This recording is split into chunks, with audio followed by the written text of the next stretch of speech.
Sa 13 na mo katuig nga relasyon sa akong bana, duha ra katuig ni ana nga nag-uban ming duha. Unta mapansin nimo DJ Sam mga akong mensahe. Maayong adlaw kanimo DJ Sam ingon man sa imuhang mga viewers. Usapod ko sa imuhang suking digpaminaw dinhi sa among area sa Surigao. Tawagan na lang kog Pearl. Minyo nako ngadto sa kuang bana nga tawgon na lang pud nato sa pangalang Kent. Sa among kaminyoon ni Kent, DJ Sam, nagpakasal mi tungod ako gyud ang unang naghagad kaniya.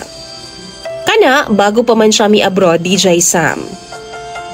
Ni abroad siya tungod sa kapit-os namo og OFW siya karon, DJ Sam.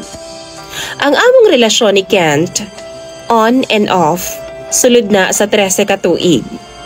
Naami isa ka anak nga babae, DJ Sam, og karon 11 anyos na siya. Kana nga 13 na mo katuig, sumatotal 2 years lang yun nga nag-uban ming duha og nag-ipon. Putol-putol pag yun. Tungod kay nakakontrata lagi ang trabaho ni Kent ni adtong naa pa siya dinhi sa Pilipinas. Tungod kay LDR man mi ni Kent, makaingon gyud ko nga dili gyud intawon lalim kung dili kataas og pasensya nga asawa sa inyong relasyon. Niabot gud mi sa punto ni Kent, DJ Sam, nga wa na gid mi magkasinabot. Nagbulag na gid mi. Una siyang nibuhi nako kay ako lagi na bored pod kay wa man pud ko'y trabaho, DJ Sam, na markada ko. Gusto man gud ni Kent, DJ Sam, nga dili ko magtrabaho. Apan kung sumahon jud, kulang man gyud kaayo ang iyahang kita, DJ Sam. Dili lang ko sure kung nga naay babae si Kent. Pero gastador og himarkada pod kaayo siya sa abroad. Pero dili ko gustong mag-isip, DJ Sam, kung doon na ba siya ibabay, bisan pa man og miangko na siya nako nga nakauyab daw siya dalaga kaniadto, una pa man mi nagpakasal. Sa akong salo sa iyahang kahimarkada og kabisyoso, DJ Sam, na markada pod ko. Nag-inom-inom pod ko dinhi sa Pilipinas. Ug wa kaanto si Kent, nakigbulag gid siya nako. Oo, siya mismo ang nakipagbulag yun ako, DJ Sam, sa ako nang gikaingon. Sa akong pride po, giuyunan po na ako ang iyang gusto. Tuod man nagkabuwagid ming duha, apan human sa 2 ka buwan, ni bakasyon siya og Pilipinas. Nakipagbalik siya nako. Nagsorry.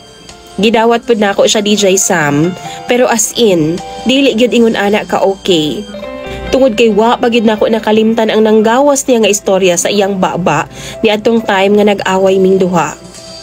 Tuod man niabot ang 3 ka buwan, DJ Sam, sa among paghanay sa among sitwasyon. Nihangyo ko nga mo trabaho kog utro kay napit-os na sab mi, DJ Sam. Nisugot siya nga manarbaho ko. Apan sa akong pagpanarbaho, natanggal pud ko. Sulod sa trabahoan na ako'y barkada. Usa siya ka bakla, DJ Sam. Sa grupo nila, dunay nagkagusto sa ako ang tawgon na lang nato sa pangalang Jay. Kabalo siya, DJ Sam, nga minyo ko. Naapod ko'y anak, sayod siya anak. Buutan kayo si Jay sa ako Pero ang kuno nako, nagka-fubo mi sulod sa 2 weeks, DJ Sam. Sa panahon na sa among pagkaila ni Jay, nagkalabuan na pod mi sa akong bana. Kay lagi, nagalaag-laag naman pod ko. Uban-uban ko nila bakla og sigon man sa first 3 weeks nakasabay-sabay ko nila ni bakla, diha ko napansin ni Jay. Hilumon lang siya, DJ Sam. Si Jay ang unang ni-reach out sa kuha og nag-first move, DJ Sam. One time nangahubog mi og dito unang dunay nahitabo sa amo ang duha ni Jay. Kay ako, nitugaan man ni bakla nga ga-text-text pod ming Jay. Pahamak kaayo, DJ Sam, kay uyon man po di ay sila sa among relasyon ni Jay. Pero kabalo sila unsay sitwasyon nako. Tuod man sa pagka-cold treatment na namo sa akong bana, natiwasan na noon ang isyu namo. Tungod kay ako naman ang niingon sa iya nga dili na namo ipadayon. Gisugin lang ako si Jay kay muhilak naman kog kalit, DJ Sam. Matingala naman siya, nganong sa tunga-tunga daw sa among istorya mutulo daw nga akong mga luha. Mauto, ni ana si Jay nga anha na lang daw ko niya. Kay dawat man daw niya tanan-tanan ako. Tuod man gipaila-ila na ko niya sa iyahang mga kalumunan DJ Sam. Sa karon, 2 months na mi nga ga-live-in ni Jay. Gaadto nga rin ako sa lugar nila ug sa ko ang anak po DJ Sam. Si Jay sa karon ang akong gisandigan. Kanang giingon bitaw nila nga physical support kay naghuna-huna na kog suicide jo DJ Sam tungod sa sitwasyon namo sa akong bana. Ang akong anak tuod, gibili na lang nako sa ako ang ugangan. Kay maumay among gisabutan po DJ Sam sa akong bana. Kay ako, manarbaho man pag-usab. Pero wa kay baw nga akong bana DJ Sam ug ang akong pamilya. Nga naan ako'y giuyab-uyab ug live-in karon. Nagaadtuan ko ni Jay nga ang pasumangil adto ko nila bakla kay naitrabaho didto nga maayo. Ang ako lang gikalibgan karon DJ Sam.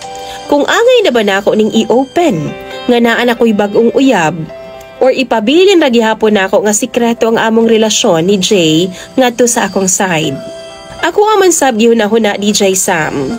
Mutulo man ang akong luha pag abot sa akong anak good. Kung unsa man galing ang iyang mamahimong reaksyon kung makahibaw siya nga naanagid ko'y lain. 6 months na tuod ni nga wala sa akong bana DJ Sam. Mao nang mangayo ko sa inyong advice kung unsa nga akong buhaton. Palihog tambagi ko ninyo mga suking tigpaminaw og viewers ni DJ Sam. God bless sa imong programa. Imong follower DJ Sam, Pearl.